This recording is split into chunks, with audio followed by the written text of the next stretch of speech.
ये संसार में आए हो तो हरि भजन तो करना चाहिए। तुम्हारे पास पैसा है, भजन नहीं होता, कम से कम संत सेवा साधु सेवा करो, इसमें तुम्हारा परम मंगल हो जाएगा। ऐसे सुन करके उसका मन में बैठ गया। उसने एक मंदिर स्थापना किया, निताई गौर का मूर्ति स्थापना की है। उस उपलक्ष्य में बहुत सारे साधु, बहुत पैसा है, अथाह पैसा है, निमंत्रण किए हैं। 2 दिन पीछे क्या हुआ, ऐसे अनर्थ हो गया, बहुत सारे लाखों रुपये नष्ट हो गया, जो कभी हुआ नहीं। उसका मन में बैठ गया, भाई ये विग्रह जब से स्थापना किया और इतना साधु सेवा किया, उसके बाद ही हमारे ये अनर्थ हुआ है, और ऐसा करते रहेंगे ना जाने आगे क्या अनर्थ हो जाएगा। गंगा में लेकर के विग्रह को डुबा दिया, तो ऐसा हमको नहीं चाहिए।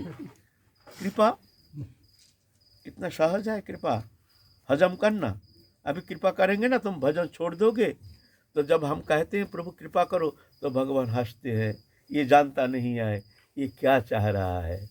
हम कृपा करेंगे तो तुम्हारा धन हरण करेंगे, जन हरण करेंगे, तुमको अपमान करेंगे, लांछना करेंगे, तुमको दुखी करेंगे, फिर जाके समस्त दुख से तुम दुखी होकर के फिर जाके तुम पूर्ण रूप से हमारे शरणागत हो जाओगे, तब हम तुमको अपनाएंगे। तुम सहन कर लोगे? कृपा करो, कृपा करो। तो ऐसे नहीं है, भगवान तो कृपा करना चाहते हैं, लेकिन वो कृपा सहन करने का शक्ति उतना सहज नहीं है। उसके लिए कलीजा चाहिए। हमारे एक गुरु भाई था, क्या नाम था भूल गया, नवद्वीप में, पैसा भी था बहुत। हमारे गुरु जी के पास आते थे, गुरु जी ने मंत्र दिया हमारे सामने, दिलदार भी था, बहुत पैसा, सेवा करते थे, बहुत साधु संत सेवा। और अल्प दिन में भाई ना जाने क्या प्रेम हो गया। अरे हरि नाम में, हरि कीर्तन में ऐसे रोता है, ऐसे रोता है। अचानक कृपा हो गया, और गुरु जी के चरण पकड़ के फुट फुट के रोते थे, बाबा कृपा करो, बाबा दया करो, बाबा दया करो, हम पतित हैं, पापी हैं। बाजार जाते हैं, वहाँ जो कस्टमर आता है उनका, वो क्या करेंगे, वहाँ निताई गौर हरि बोल, जिसको दिखता है निताई गौर हरि बोल। ऐसे प्रेम शब्द देख करके घबरा गए, भाई इसका ऐसे प्रेम हो गया अल्प दिन में। जो गोसाई जी के सानिध्य में जाकर के ऐसा प्रेम हो गया, अल्प दिन में उसका बिजनेस ठप हो गया, बहुत सारे पैसा नष्ट हो गया, कर्ज हो गया अल्प दिन में, माने 1 महीना 2 महीने के अंदर। भाई रोना बंद, पहले जैसे कोई बात नहीं। आप धीरे धीरे धीरे धीरे निताई गौर हरि बोल बोलना बंद।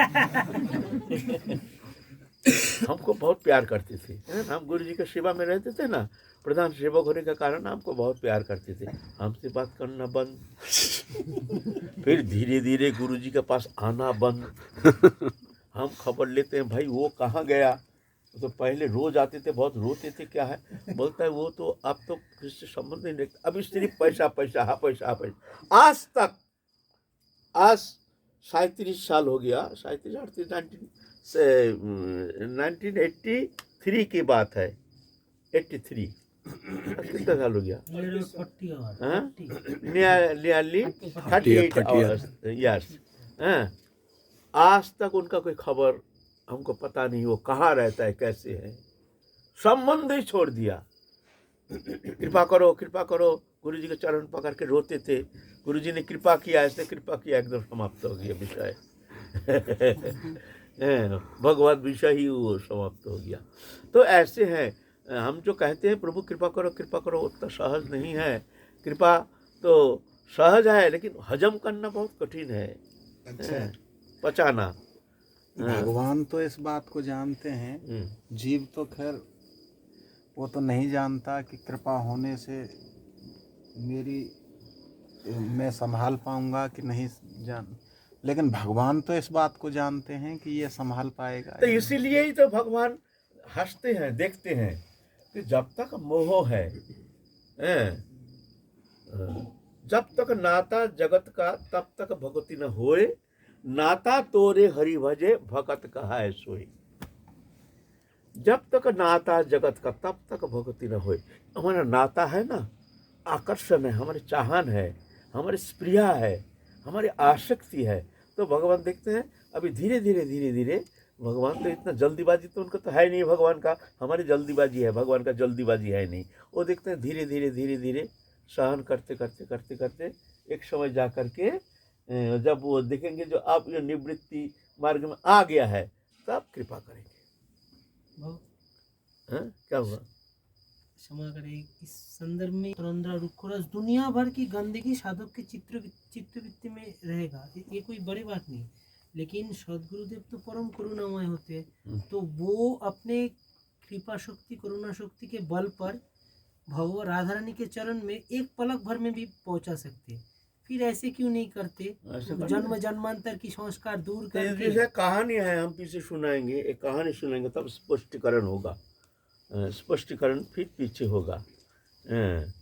जैसे हींग के डिब्बा, हींग हमने फेंक दिया, उसमें कुछ बढ़िया वस्तु रखेंगे, लेकिन वो डिब्बा धो दिया, साबुन से धो दिया, सुखा दिया,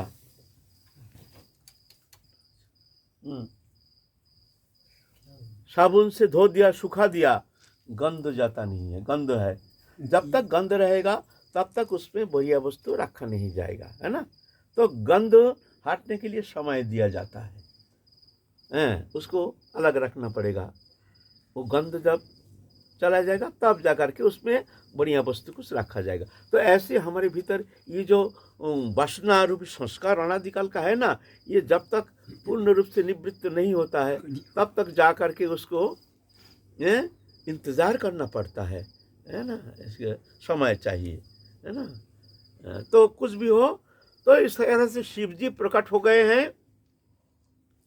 भक्त तो कहते हैं प्रभु आपके चित जगत में क्या क्या वस्तु है, अनमोल वस्तु है, हमको तो पता नहीं, हमको मांगना आता नहीं है, इसलिए आप सबसे उत्तम, आपके विचार से सबसे उत्तम जो वस्तु आप जानते हैं वो हमको दीजिए।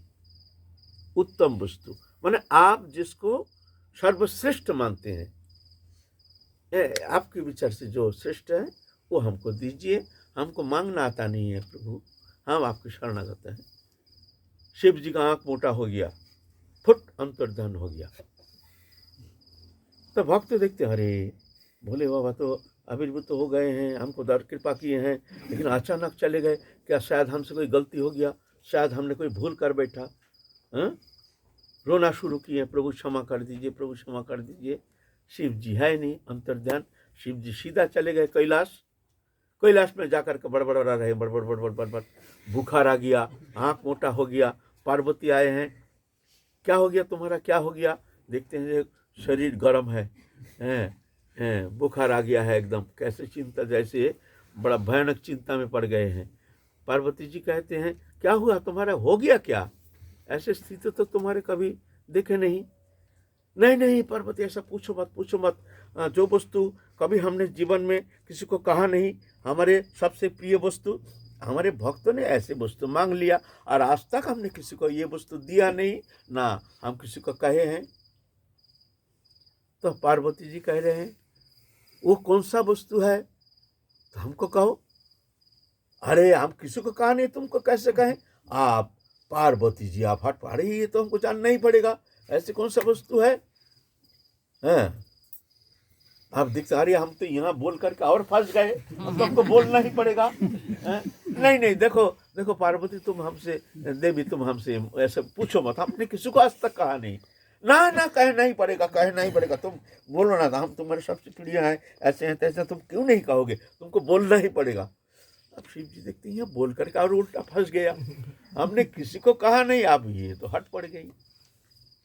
तो कहते हैं अच्छा सुनो, देखो हमारे जो सबसे प्रिय है वह है वृंदावन में जो रास है, राधा कृष्ण जुगल अपने सखियों परिवेष्टित होकर के जो रास लीला, ये सबसे प्रिय है हमारे जुगल विलास।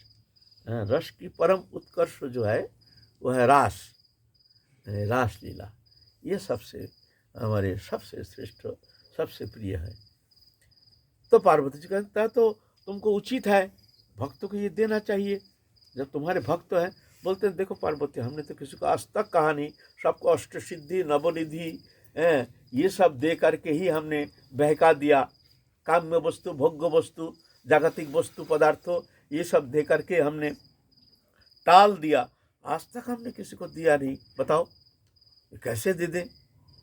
तो पार्वती कहते नहीं नहीं, ये तो तुम्हारी उचित नहीं है। देखो तुम्हारे परम प्रिय भक्त और तुम्हारे ऊपर छोड़ दिए हैं, जो आपके सबसे प्रिय वस्तु जो है हमको दे दीजिए। तो ये तो तुमको देना चाहिए, तुमको इतना कठोर नहीं होना चाहिए।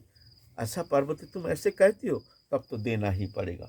फिर भक्त एक दिन रोते रोते पानी दे रहे हैं और बेलपत्ता चढ़ा रहे हैं, रो रहे हैं, प्रभु प्रसन्न हो जाओ, हमसे बहुत गलती हो गया है, भोले बाबा आविर्भूत हो गए हैं,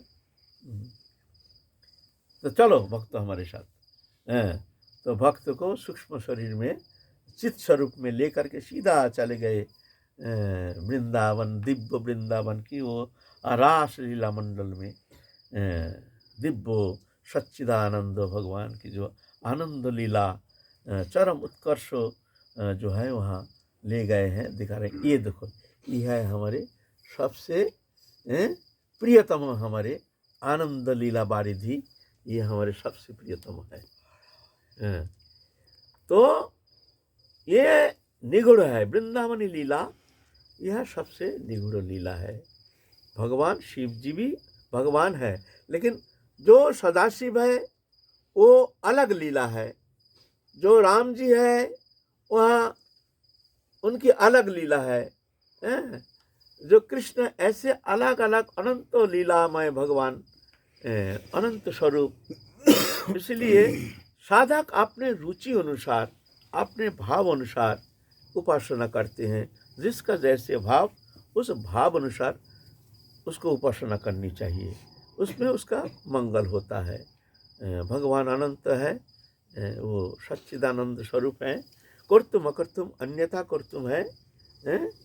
इसलिए कोई संदेह नहीं रखना चाहिए जो हमारी उपासना जो है ये ठीक नहीं है, उसकी उपासना अच्छा है, या जो जैसे उपासना करते हैं किसी के उपासना पद्धति को छोटा साबित नहीं करना चाहिए, किसी को ठेस पहुँचे ऐसे कोई शब्द प्रयोग नहीं करना चाहिए, उसको उत्साह देना चाहिए।